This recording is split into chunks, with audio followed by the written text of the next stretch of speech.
खबर तो समझिए देख रहे हैं आप, आपके साथ मैं हूं शिप्रा झा। सुपौल में एक महिला का जबरन धर्म परिवर्तन कराए जाने का दबाव डालने का आरोप है।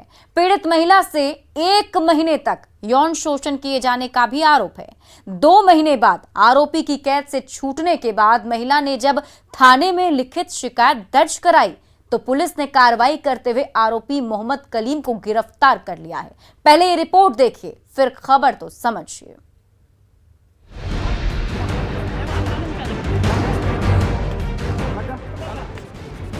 सुपौल से सनसनीखेज खबर सामने आई, जहां 2 बच्चों की मां का जबरन धर्म परिवर्तन की कोशिश कराए जाने का मामला सामने आया है।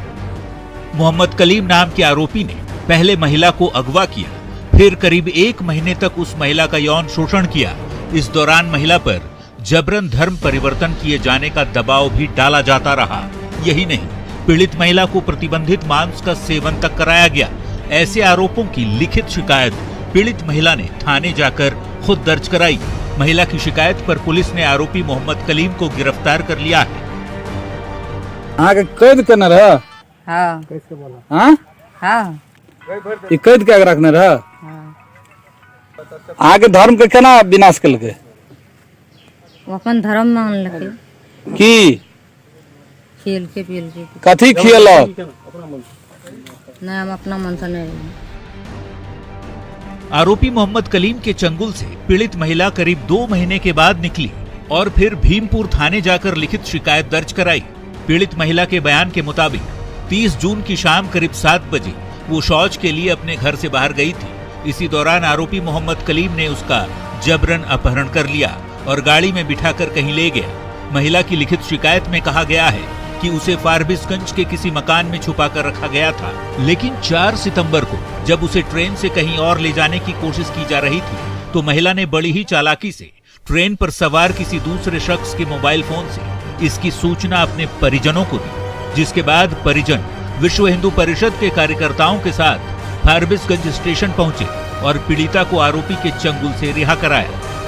तो भीमपुर थाना में जो है लिखित रूप से दिया, उसमें FIR कर दिया गया है। धर्म परिवर्तन का धारा लगा है और यौन शोषण का धारा लगा है, अपहरण का धारा लगा है। सारा धारा लगा करके FIR कर दिए हैं। अभियुक्त को जेल भेज दिए हैं गिरफ्तार करके, और लड़की का जो है मेडिकल के लिए भेजे हैं और 164 का बयान कराने के लिए भेजे हैं। आरोपी मोहम्मद कलीम की इस दौरान पिटाई भी की गई और फिर उसे पुलिस को सुपुर्द कर दिया गया। फिलहाल भीमपुर पुलिस पूरे मामले की तहकीकात में जुटी है। अमित झा, न्यूज़ 18 सुपौल।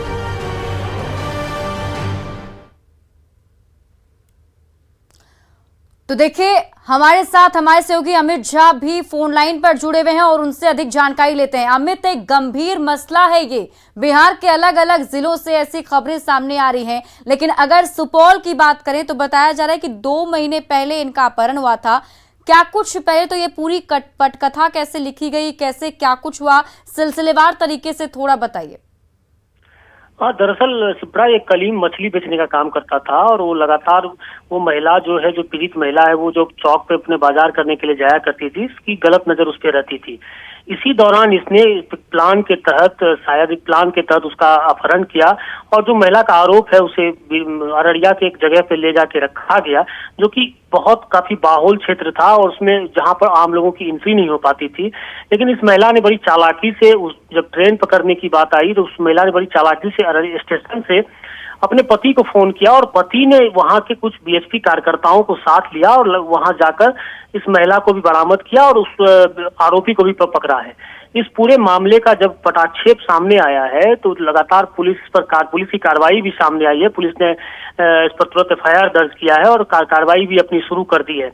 लेकिन जो बात इससे कुल मिलाकर सामने आई कि महिला ने जो बताया कि उसे प्रतिबंधित मांस भी खिलाया गया, धर्म परिवर्तन के लिए दबाव भी डाला गया और जो आरोप महिला ने लगाए हैं वो निश्चित रूप से सनसनीखेज मामले हैं। बिल्कुल। अमित, ये भी बताइए, जो कलीम के बारे में, जो आरोपी इसे गिरफ्तार कर लिया गया है, ये बताइए कि वो खुद अकेले ये सब काम कर रहा था? क्या उसने कुछ खुलासा किया है, कुछ बताया है कि उसके पीछे और भी कुछ लोग शामिल हैं जो ऐसे गुट बनाकर धर्मांतरण करवा रहे हैं? देखिए सिप्पा, इस इलाके सीमांचल एरिया है। इस इलाके में धर्मांतरण के कई मामले अब तक बाहर तो नहीं आए हैं, लेकिन अंदरूनी रूप से ये काम यहाँ पर होते रहे हैं। इसी कड़ी में कलीम ने ये काम किया है, और कलीम के साथ कौन कौन लोग थे, और पुलिस, चूंकि पुलिस ने जब से गिरफ्तार किया है, कलीम कभी किसी के सामने नहीं आया है, जिसकी वजह से उसकी जानकारी नहीं प्राप्त हो पा रही कि कलीम के साथ और कौन कौन लोग थे, और कौन इससे जुड़कर, और किन लोगों ने इनकी मदद की थी अररिया फारबिसगंज ले जाने में, वहां एक मोहल्ले में एक रूम दिलवाने में, वहां रखने में, और इन सब का खर्च कौन वहन करता था। ये सारे मामले हैं जो पुलिस इस पर तफ्तीश कर रही है। चलिए अमित, आप हमारे साथ बने रहिए। हमारे साथ छतरपुर के विधायक नीरज सिंह बबलू भी हमारे साथ फोन लाइन पर जुड़े हुए हैं, उनसे प्रतिक्रिया ले लेते हैं। नीरज जी, देखिए अलग अलग जिलों से बिहार के ऐसी खबरें सामने आती हैं जहां धर्मांतरण कराया जाता है, कहीं लालच देकर, कहीं दबाव डालकर। तो ये कैसी खबर और किस तरीके से लोग सक्रिय हो पा रहे हैं यहाँ पर? देखिए, ये बात बिल्कुल सही है कि इस तरह के मामले आते रहते हैं, और छातापुर में भी अभी ये मामला जो सामने आया है, इसमें गिरफ्तारी तो हो गई है। हमने एसपी से भी बात की अभी, तो उस पर जो भी कार्रवाई होनी थी वो होगी। कल वो 164 का बयान कराया जाएगा लेडीज का, और फिर अविलंब न्यायालय में एप्लीकेशन दे करके स्पीडी ट्रायल कराया जाएगा, ताकि जल्द से जल्द मामले का निष्पादन हो सके।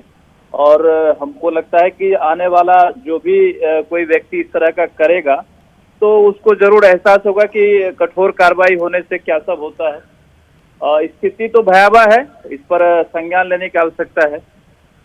जी जी, बहुत बहुत शुक्रिया हमारे साथ जुड़ने के लिए। और हमारे साथ देखिए मुकेश यादव, जिला संयोजक विश्व हिंदू परिषद के भी हमारे साथ जुड़े हुए हैं, उनसे जान लेते हैं। ये मुकेश जी, ये बताइए कि जिस तरीके से ये धर्मांतरण का काम चल रहा है, क्या लगता है आपको, कहां पर कोई चूक रह जा रही है प्रशासन की तरफ से, या फिर जो लोग हैं इतने ज्यादा एक्टिव अचानक से कैसे हो गए और कई सारे लोगों का धर्म परिवर्तन करवा रहे हैं? मैडम, ये जो सीमांचल एरिया है जी, ये बारूद के ढेर पे बना हुआ है, और इसमें रहने वाले हिंदू बिल्कुल सुरक्षित नहीं है। इस तरह का बराबर घटना का अंजाम दिया जा रहा है। हम लोग अभी थोड़ा सा संगठित हुए हैं कि इस तरह का छोटा सा मछली का व्यापार करने वाले व्यक्ति बंदूक के नोक पे महिला को घर से बाहर उठा के ले जाती है और 2 महीना तक कैद करके रखता है जी। इस तरह का भयावह स्थिति है अपने यहाँ के। तो ऐसे जमीनी हकीकत यह है कि कुछ लोग ऐसे हैं जो वहां पर सक्रिय हैं। तो आपको क्या लगता है किस वजह से, या फिर कहाँ चूक ऐसी हो रही है कि ये लोग सक्रिय हो रहे हैं और इस तरीके से काम को अंजाम दे रहे हैं और पता भी नहीं चल पा रहा है किसी को?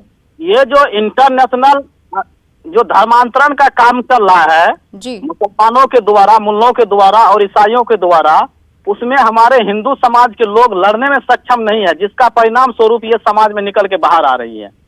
जी जी, तो ऐसे में वहां पे और भी कुछ ऐसे मामले सामने आ रहे हैं, जैसे आप बता रहे हैं कि यहाँ पर सीमांचल का जो इलाका है वहां पर मैक्सिमम लोग ऐसा काम कर रहे हैं, तो कुछ और भी ऐसे मामले हैं उधर आपने देखे हैं उधर?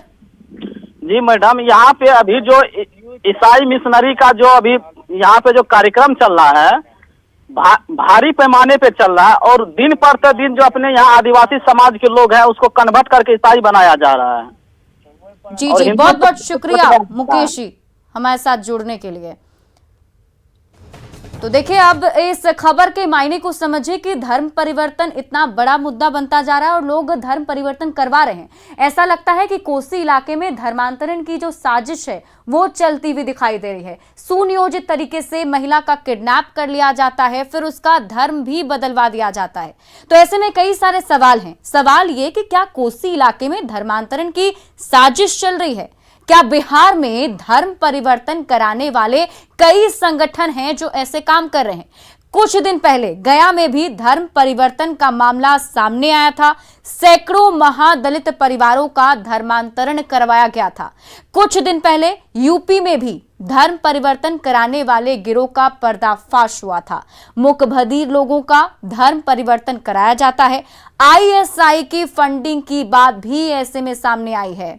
जाहिर है सुपौल का मामला सबसे बड़ा है, लिहाजा इसकी गहनता से जांच भी होनी चाहिए और पता लगाने की कोशिश होनी चाहिए प्रशासन की कि आखिर कैसे ये जो धर्म परिवर्तन कराने वाले गुट हैं वो इतने ज्यादा सक्रिय हैं और इस तरीके से किडनैप करते हैं, दबाव डालते हैं और फिर धर्म परिवर्तन कराते हैं।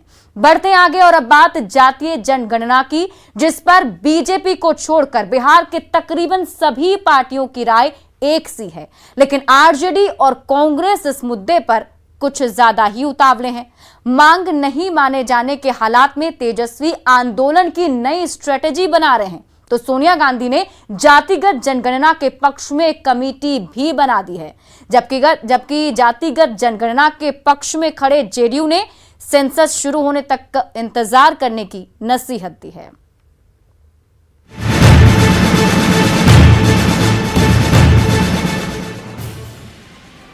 ये तस्वीरें 13 दिन पहले की हैं, जब जातिगत जनगणना की मांग को लेकर बिहार के मुख्यमंत्री नीतीश कुमार, नेता प्रतिपक्ष तेजस्वी यादव समेत कुल 11 नेताओं के प्रतिनिधि मंडल ने दिल्ली में पीएम मोदी से मुलाकात की थी और जातिगत जनगणना के पक्ष में अपनी बातों से पीएम को अवगत कराया था। 13 दिन बाद एक बार फिर आरजेडी ने इस मुद्दे को उछाला है और पीएम को रिमाइंडर लेटर भेजने की बात कही है। अब केंद्र सरकार से कब आएगा, नहीं आएगा, इस पे भी हम लोग पत्र लिख करके हम लोग फिर से रिमाइंडर हम लोग देने का काम करेंगे कि भाई जो डेलीगेशन जो हमारा जो गया था और इस पे क्या विचार हुआ है केंद्र सरकार बताए। पीएम को रिमाइंडर लेटर भेजेगी आरजेडी। पूरे देश में आंदोलन छेड़ेगा विपक्ष। सोनिया गांधी ने बनाई कमेटी। बिहार का कराई अपने राज्य सरकार अपने खर्चे पे कराए और देश भर के लिए फिर हम लोग आंदोलन करेंगे। पूरे देश भर में भी जो है वो होना चाहिए, उसके लिए आंदोलन करेंगे। अभी हम लोगों ने भी देखा कि सोनिया गांधी जी ने जो है जातीय जनगणना को लेके कांग्रेस की जो है कमेटी भी बनाई है। जातिगत जनगणना के मुद्दे पर आरजेडी और जेडीयू की राय एक है, लेकिन जहां तक पीएम को रिमाइंडर भेजने का मसला है तो उसे जेडीयू अभी जरूरी नहीं मानता। जनरल जो सेंसस होना है उसके साथ कराने की बात है ना, तो सेंसस की प्रक्रिया जो शुरू होगी उसके पहले निर्णय होगा। तो अभी सेंसस की प्रक्रिया अंतिम रूप से शुरू तो नहीं हुई है, तो जब शुरू होगी उस समय तक इंतजार करना पड़ेगा। जातिगत जनगणना को विकास योजनाओं के लिए जरूरी बताया जा रहा है। कहा जा रहा है कि इससे योजना बनाने में आसानी होगी, लेकिन सच यही है कि इसके जरिए सियासी समीकरण को मजबूत किया जा रहा है। पटना से न्यूज 18 के लिए धर्मेंद्र के साथ आनंद अमृतराज की रिपोर्ट।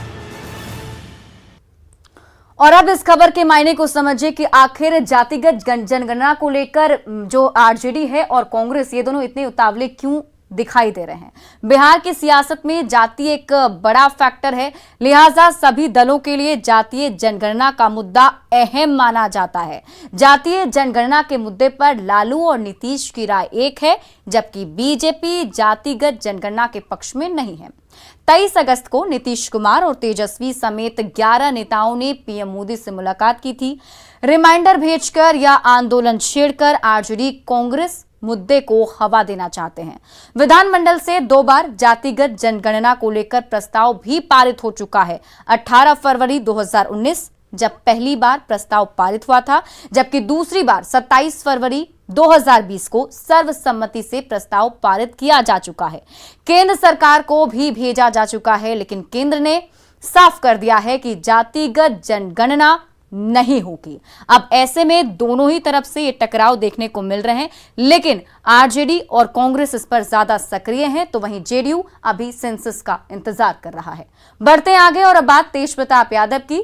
तेज प्रताप यादव ने नए संगठन का गठन किया है। तेज प्रताप ने अपने संगठन का नाम दिया है छात्र जनशक्ति परिषद। तेज प्रताप का यह संगठन शिक्षा, स्वास्थ्य और बेरोजगारी के मुद्दे को उठाएगा। तेज प्रताप यादव ने बताया है कि उनका संगठन आरजेडी की मजबूती के लिए काम करेगा। यह संगठन आरजेडी का ही अंग होगा। साथ ही बताया है कि संगठन का विस्तार बिहार और बिहार के बाहर भी किया जा सकेगा।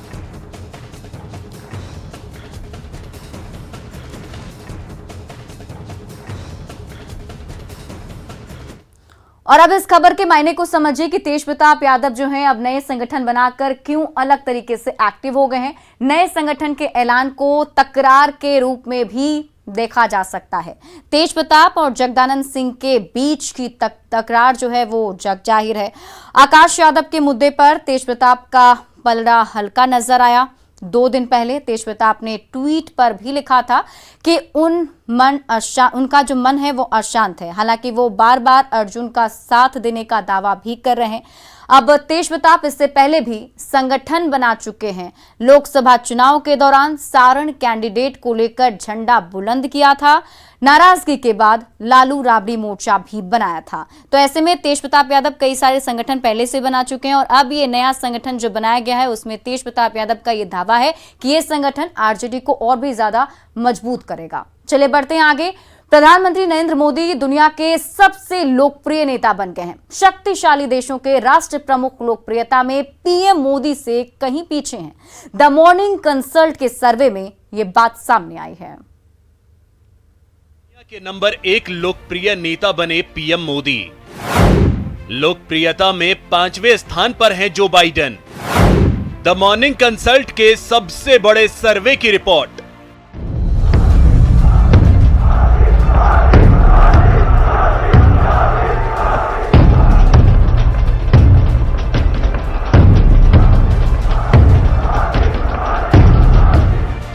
पीएम मोदी की लोकप्रियता का डंका एक बार फिर दुनिया में बजा है। पीएम मोदी दुनिया के सबसे लोकप्रिय नेता बन गए हैं। यह खुलासा द मॉर्निंग कंसल्ट के सर्वे में हुआ है।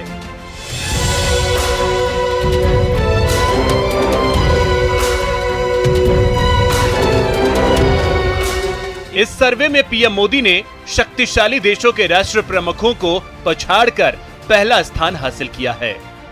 इस सर्वे में पीएम मोदी के पीछे कौन कौन हैं और किस स्थान पर हैं बताएंगे, लेकिन सबसे पहले इस सर्वे के बारे में जान लीजिए। द मॉर्निंग कंसल्ट के सर्वे में पीएम मोदी की अप्रूवल रेटिंग 70% है। यह अप्रूवल रेटिंग दुनिया के 13 वैश्विक नेताओं में सबसे अधिक है। इसी साल जून में जारी हुई अप्रूवल रेटिंग की तुलना में इस बार पीएम मोदी की अप्रूवल रेटिंग बेहतर हुई है। जून में पीएम मोदी की अप्रूवल रेटिंग 66% थी।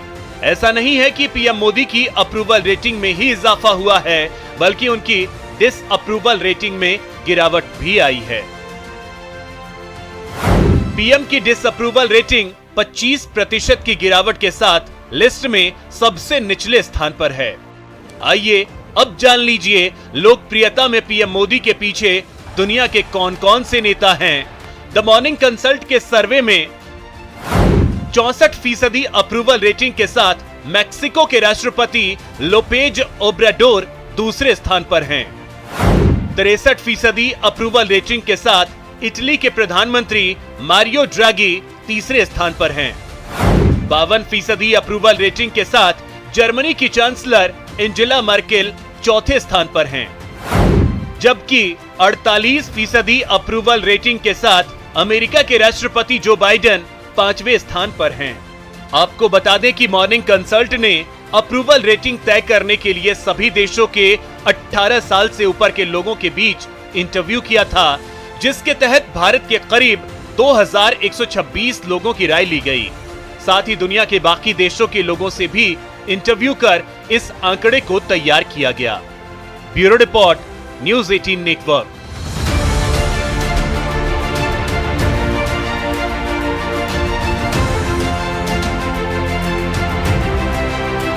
और फिलहाल इस बुलेटिन में अभी के लिए बस इतना ही, लेकिन न्यूज़ 18 बिहार झारखंड पर खबरों का सिलसिला लगातार जारी है।